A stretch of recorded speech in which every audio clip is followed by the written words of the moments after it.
Okay, let's dive into the biggest mystery to crawl out of Monarch Legacy of Monsters. It looks like a potential season 2 is going to waste no time throwing a brand new threat our way. But the real question is, who or what is this mysterious Titan X? So the show seems ready to unleash this totally unknown kaiju. And we're not just talking about any monster here. This thing is being framed as a living cataclysm, on the same level as Godzilla or Kong. It's set up to be a massive threat, not just for our characters, but for the entire planet. And man, they don't waste any time showing us the stakes. This creature just pops out of Axis Mundi. That's the Hollow Earth dimension connecting everything, right?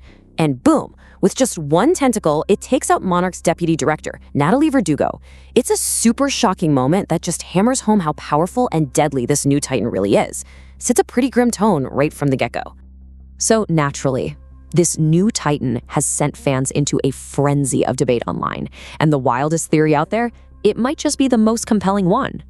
Are we about to see the Monsterverse introduce a literal god into the mix? Okay, so for anyone who's not deep into sci-fi horror, let's do a quick Cthulhu 101. This is an iconic creation from H.P. Lovecraft. We're talking about a cosmic entity, a so-called Great Old One, an ancient deity with immense power who's just, chilling in a sunken city, dreaming, while being worshipped by cultists. Starting to sound a little familiar, right? This is where it gets really juicy.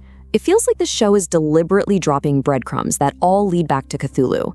If you look at the 1957 flashbacks, our original Monarch crew stumbles upon this village that worships a tentacled sea god. And we see it all, cave art showing people bowing down to it, and even these weird symbols that look a lot like something straight out of Lovecraft's mythology. And here's the kicker. The thing that makes this more than just a fun fan theory. Cthulhu is in the public domain. That means anybody can use the character without having to worry about paying for the rights. So this wild idea is actually a very real and, let's be honest, a financially smart possibility for the franchise. All right, but let's pump the brakes on the cosmic horror for a second and look at some of the more, let's say, in-house possibilities. I mean, the Monsterverse already has a pretty deep bench of its own creatures, right? So the number one suspect from inside the Monsterverse is a Titan called Na Kika. This creature actually comes from the Godzilla King of the Monsters novelization. It's described as a cephalopod-like kaiju, and get this, the comic book art of Na Kika is almost a dead ringer for the quick glimpses we've seen of Titan X. So when you put these two theories side by side, you see this really interesting conflict. The Cthulhu theory, it's got all this narrative support from the show. The cult, the god worship, the symbols, all of it. But then a Kika theory, well, that one has the visual evidence on its side, and it's already part of the established lore. So which way is the show leaning? To figure this out, we can't just look at what this creature is. We have to look at when it's showing up. In the Monsterverse, the timeline is absolutely everything. Okay, check this out. The show's present-day stuff is happening in 2017. That puts it smack dab in between Godzilla's big public debut on G-Day and the massive Titan awakening we saw in King of the Monsters.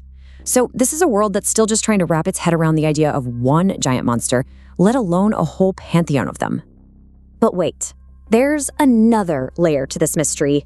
It turns out Titan X isn't working alone. In both the 1957 timeline and the present day, we find out it's connected to this huge swarm of smaller, really aggressive creatures they're calling sea scarabs. And this relationship? It reveals everything about its motivation. See, when one of these little scarabs gets hurt, it lets out this high-pitched scream that's basically a homing beacon. And Titan X, which was busy causing chaos, just stops. It immediately turns and races to help. Now, that's not the behavior of some distant god being worshipped, right? That is the fierce, protective instinct of a mother. So look, whether this thing ends up being Cthulhu, Nikita, or something totally new, one thing's for sure. Dropping a creature with this kind of power and this kind of motivation into the story, well, that has massive implications for the entire Monsterverse. And that's a great point because, as outlets like MovieWeb have noted, throwing a god-tier character into the world at this specific point in the timeline, that risks completely blowing up the franchise's power balance. I mean, Godzilla has only just been established as the apex predator. So it really makes you wonder, right? Where exactly does Titan X fit into the pecking order? Is it a new challenger for Godzilla and Kong? Is it a lesser Titan? Or is it something else entirely? a being on a whole different level of power. And that's the ultimate question that's just hanging over everything, not just for this season, but for the future of the whole Monsterverse. We need to forget about monster versus monster for a second. We might be gearing up for a fight between the king of the monsters and a being that people have worshipped as a god for centuries. So how does a king fight a god? I guess we're just gonna have to wait and find out.